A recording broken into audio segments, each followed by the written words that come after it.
Acne scar removal, ये बहुत लोग जानना चाहते हैं कि एक्ने स्कार्स का असल ट्रीटमेंट क्या है, इफेक्टिव ट्रीटमेंट कौन सा है। जिन लोगों को एक्ने स्कार्स की प्रॉब्लम है, दे डोंट नो कि सही ट्रीटमेंट क्या है। इसलिए जब भी वो क्लिनिक में जाते हैं या कोई वीडियोस देख के उनसे इन्फ्लुएंस हो के ट्रीटमेंट घर पे स्टार्ट कर देते हैं एक्ने स्कार्स का, उनको रिजल्ट नहीं आता है और वो डिसअपॉइंट हो जाते हैं एंड वो ये मान लेते हैं कि ये कभी ठीक ही नहीं हो सकते, पर ये सच नहीं है। एक्ने स्कार्स का बहुत अच्छे ट्रीटमेंट्स हैं मार्केट में, लेकिन आपको सही ट्रीटमेंट पता होना ज़रूरी है। और सही ट्रीटमेंट जानने के लिए आपको ये पता होना चाहिए कि आपके एक्ने स्कार्स किस तरह के हैं। एक्ने स्कार्स बहुत तरह के होते हैं। आज हम उसके ट्रीटमेंट और टाइप्स के बारे में बात करेंगे ताकि आपको कंप्लीट नॉलेज हो जाए और आप अपने ट्रीटमेंट को अच्छे तरीके से एग्जीक्यूट कर सकें। Hello everyone, welcome back to my channel doctor Lee Glow. आज हम बात कर रहे हैं एक्ने स्कार्स के रिमूवल के बारे में। तो सबसे पहले समझ लेते हैं कि एक्ने स्कार्स किस तरह के होते हैं, क्योंकि हर तरह के एक्ने स्कार का ट्रीटमेंट सेम नहीं होता है। सबसे पहले आते हैं आइस पिक स्कार्स।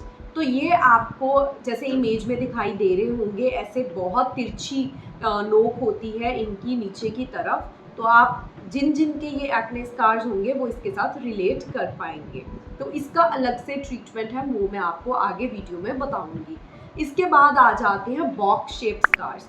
तो ये बॉक्स शेप जो स्कार्स होते हैं, ये आपको ऐसे बॉक्स की शेप में मिलते हैं। कई बार इनकी जो एजेस हैं वो कर्व भी हो सकती हैं और इनकी जो डेप्थ है वो 2 mm से कम, और अगर बहुत स्फीयर केस है तो 2 mm से ज़्यादा भी जा सकती है, और उसके अकॉर्डिंग इसका जो ट्रीटमेंट प्लान है वो बदल जाएगा। नंबर 3 पे आ जाते हैं रोलिंग स्कार्स। तो ये एक बिल्कुल कर्व में होते हैं नीचे की तरफ। इसका भी ट्रीटमेंट प्रोटोकॉल बहुत अलग है।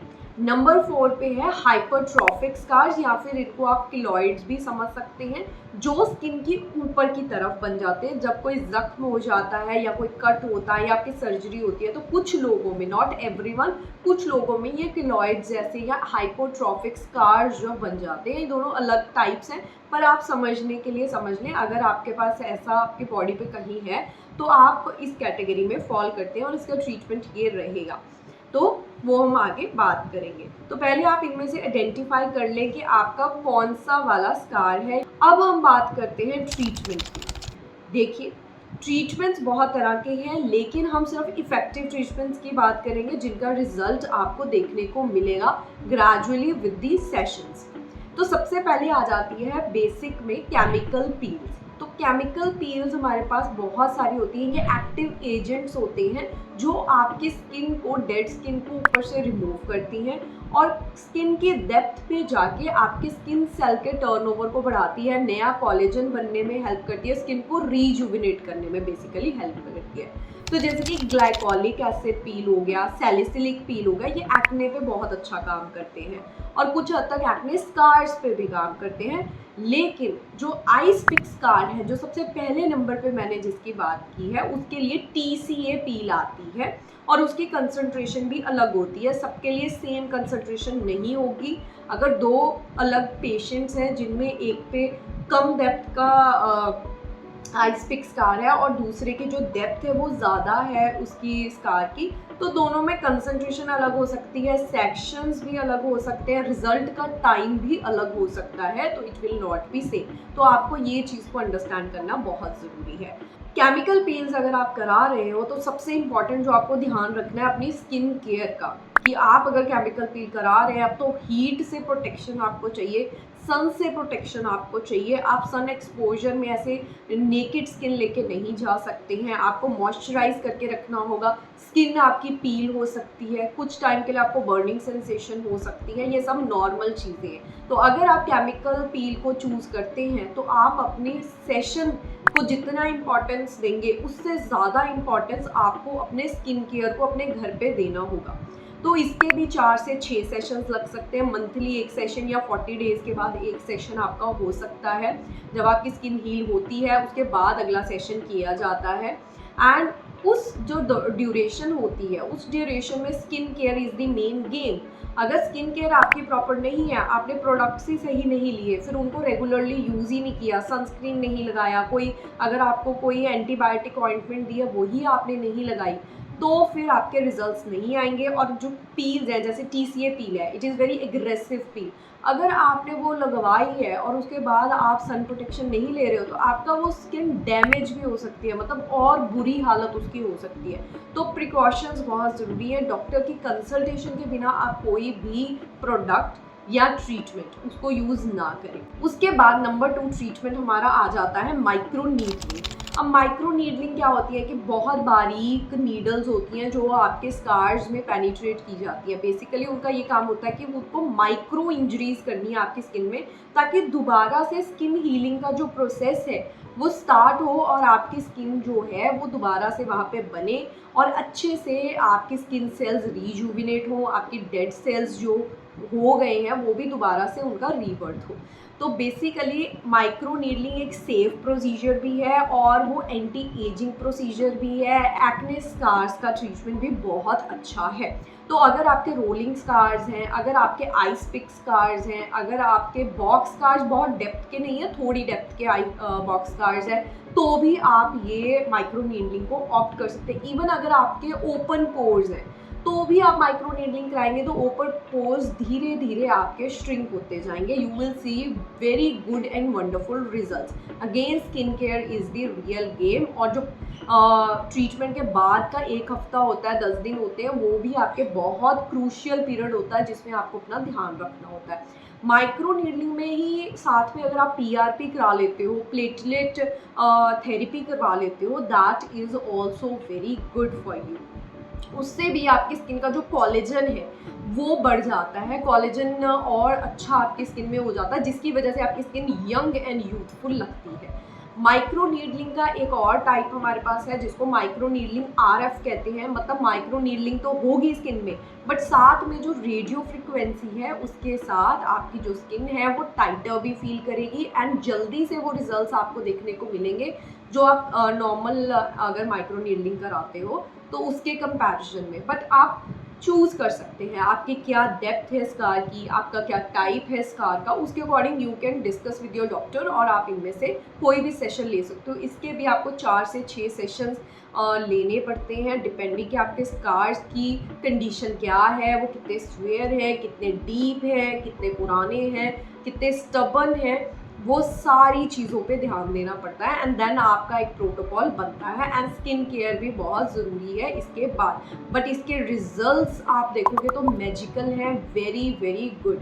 And one of my favourite treatment जो है वो माइक्रो नीडलिंग है for wrinkles, for fine lines, for scars, for anything you say it. And micro needling and PRP are the best options. उसके बाद हम आ जाते हैं नंबर 3 पे, that is laser. So CO2 fractional laser जो है, कार्बन डाइऑक्साइड फ्रैक्शनल लेज़र जो है, it is a very good option, specially अगर आपके हाइपरट्रॉफिक स्कार्स हैं जैसे किलॉइड्स हो गए हैं जो स्किन की सतह के ऊपर है, तो ये उनको स्किन को रिमूव करेगा लेज़र और आपकी स्किन तक रीसर्फिसिंग करेगा। और ये सिंगल सेशन में नहीं होने वाला, ऑब्वियसली ग्रेजुअली आप जैसे जैसे सेशन लेते जाएंगे वैसे वैसे आपका रिजल्ट आएगा। तो कम से कम 4 सेशंस जो हैं वो रिकमेंडेड होते हैं आफ्टर 1 मंथ या 40 डेज के गैप पे। जब आपकी ओल्ड स्किन हील होएगी देन आप नेक्स्ट सेशन पे शिफ्ट हो सकते हैं। अगर बॉक्स स्कार्स आपके बहुत डीप हैं, रोलिंग स्कार आपके डीप हैं और इवन वो बहुत स्टबन है, तो भी आप इसको करा सकते हैं। आइस पिक स्कार्स पे भी आप इसको करवा सकते हैं। ये आपकी स्किन को रीसर्फेस करता है, ऊपर की जो स्किन है उसको रिमूव कर देगा एंड आपकी जो नीचे से न्यू स्किन आएगी। एंड जो लेज़र की बीम डेप्थ तक जा रही है स्किन में, वो वहाँ पे भी सेल को रीजुविनेट करेगी ताकि आपकी जो पिट बन गई है वो क्लोज होनी स्टार्ट हो जाए। So it is very good practice. But अगर आप एक प्रोफेशनल से, अगर एक्सपर्ट से करवाते हैं जिनको इस पे लेज़र का होल्ड है, इस पे एनर्जी का पता है, जिनको एक्सपीरियंस है, आप उनसे करवाएं। लेज़र भी ऑथेंटिक होनी चाहिए, FDA अप्रूव्ड होनी चाहिए। जो टेक्नीशियन इसको कर रहा है या डॉक्टर इसको कर रहे हैं उनका हैंड उस पर जो है वो बहुत अच्छा होना चाहिए। जो डॉक्टर की एक्सपर्टीज़ है उनको पहले तो स्कार की आइडेंटिफिकेशन पता होनी चाहिए कि जिस स्कार पे वो ट्रीटमेंट कर रहे हैं उसको वो है कौन सी टाइप का, उसको कितनी सिटिंग्स लगेंगी, उसको कितना एनर्जी लगेगा, बिकॉज सब स्कार्स पे सेम नहीं है कि ये वाला स्कार है तो इस पर ये सिटिंग कर दी, ये वाला स्कार है तो ये ट्रीटमेंट कर दिया। You have to be very good with your diagnosis कि इसका क्या डायग्नोसिस है, इसका क्या ट्रीटमेंट प्रोटोकॉल है और इसको कितने सेशंस लगेंगे, ताकि पेशेंट और डॉक्टर के बीच में ट्रांसपेरेंसी रहे। तो आप अपने डॉक्टर को बहुत वाइजली चूज़ कीजिएगा जब आप अपना ट्रीटमेंट प्लान करते हैं, बिकॉज लेज़र्स जो है अगर गलत हो जाए या सही से एनर्जी नहीं की यूज़ की या आपने बाद में टेक केयर नहीं किया तो आपका रिज़ल्ट जो है वो बहुत ख़राब हो सकता है, आपकी जो स्किन है वो बहुत ख़राब हो सकती है। But if you are in the right hands तो आपकी स्किन के लिए वो एक गेम चेंजिंग डिसीजन हो सकता है।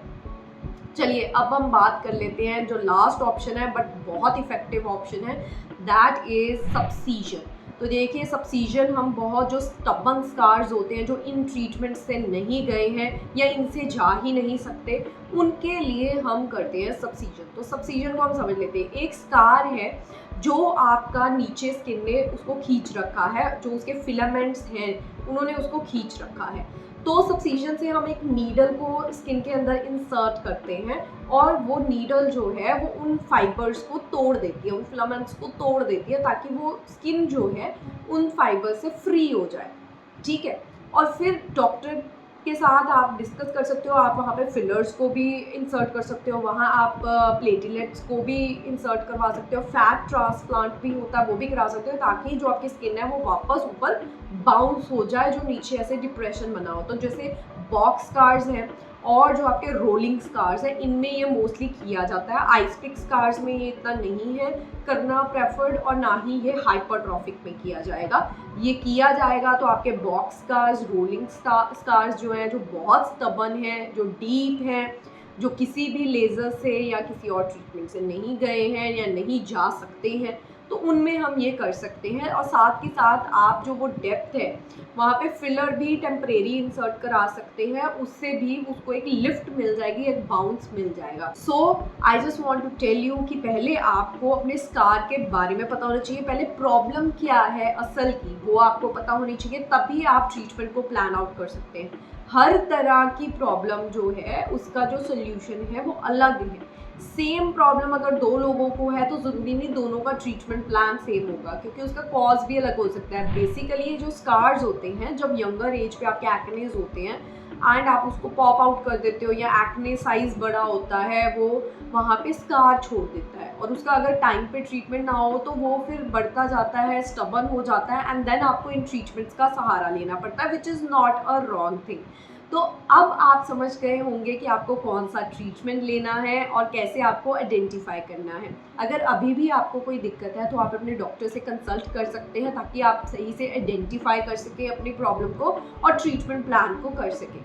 अगर आपको कंसल्टेशन चाहिए तो आप ऑनलाइन कंसल्टेशन के लिए हमें हमारे इंस्टाग्राम पे डीएम कर सकते हैं या आप हमारी मेल आईडी पे हमें मेल कर सकते हैं। So we can go with a one-on-one online sessions also.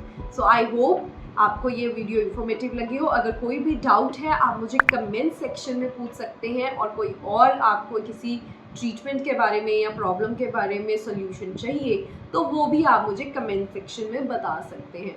तो चलिए मिलते हैं अगले वीडियो में, तब तक के लिए stay glowing, stay healthy, bye bye.